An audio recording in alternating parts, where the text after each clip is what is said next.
Hi, I'm Brian with Green Hat Kiteboarding, and today I've got the new F1 Titan 2 or the T2 mast, which basically means it has this new connection point to the fuselage here.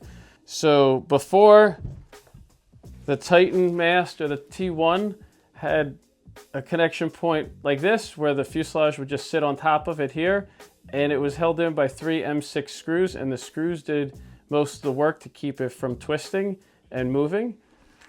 With the new T2 mast, the fuselage is going to sit right on top of it here, and it's going to create a really snug connection, and then the screws are just going to kind of hold it attached to it versus holding all the pressure.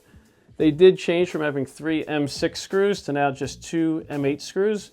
These comes with titanium M8 by 25 screws, which makes it 1 screw less to take your foil on and off, or if you switch the planes out often, you're only going to need to do 2 screws. You're going to need a T40 wrench, which it will come with.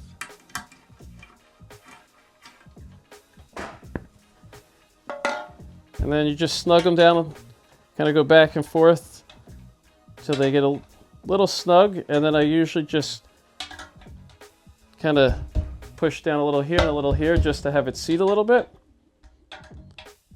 And then you have a really tight connection here. The mast, if you have a previous version mast, they are not going to be compatible with this new connection system. They just felt that any type of an adapter is just going to kind of defeat the purpose of this nice new rigid mast system, and there's no real easy way to convert it. If you have an aluminum mast, the foot adapter, you can easily just change the foot adapter out. They do have a different foot adapter. You just take the screws off. So aluminum masts will be convertible, but the carbon mast, you would have to change the whole mast for the new system. The monoblock stabilizers, they are all compatible forward to this. They haven't changed at all. It still uses just the same connection here. Nothing there was touched. And then all the new wing sets are going to come in the T2 design. The masts, the carbon masts now are also going to come in. They previously came in a 14 millimeter, and then they came in a 16 millimeter version. They've now also added this one here as a 12 millimeter, so it's going to be super thin, it's going to be faster, it's ultra high modulus. And then they have 2 versions of the 14 millimeter. They're going to have ultra high modulus, which is going to be the most rigid and kind of overall best performance, unless you're trying to go really fast, where the 12 millimeter will work better. And the 14 is going to be a really good, the 14 high modulus will be a good all-around mast, where it's thinner and still at a good price point. And the 16 is just going to kind of be basic. If you're, not looking for high performance, it's still your solid mast. Something else here is the foil tracks, the way the T-nuts mount in. And what they've done was they're still using M6 screws, but they have it where if you just loosen them a little bit, you can slide back and it drops right through the center of the mast.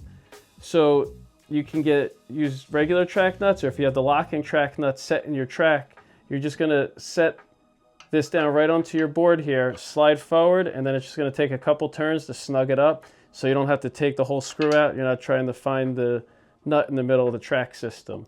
So that's a really nice improvement that they have here. And I was able to get out on this for a bit down in La Ventana, this exact setup here. This is the Skate 850. I was using it for wing foiling. Super fun foil. It does feel a bit more rigid. I really like the connection, and just taking the plane on and off of it is even easier. 2 screws, M8s work really nice. And overall, I think this is a great improvement that they've come up with, and we're really excited for it. And if you guys have any questions, please reach out to us at greenhatkiteboarding.com.